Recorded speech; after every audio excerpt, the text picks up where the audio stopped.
Hi everyone, welcome back to a new video of How Logical. Today in this video I'm going to show you how you can download your Google Pay application on your Android device. Keep watching the video till the end.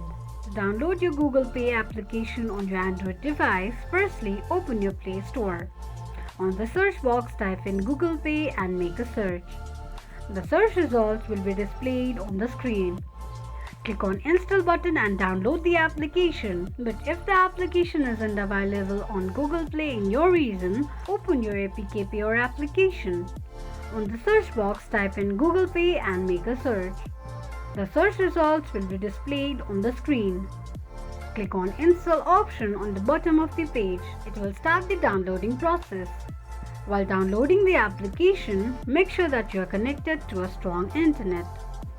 After downloading the application, tap on Install button to start the installation process. After installation process is completed, click on Open button to launch the application. Open the application and that is how you will be able to download your Google Pay application on your Android device quickly and easily just in few steps. If you have any thoughts or queries, let us know in the comment section. Don't forget to subscribe to our channel.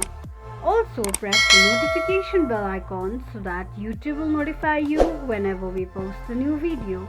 Thank you so much for watching.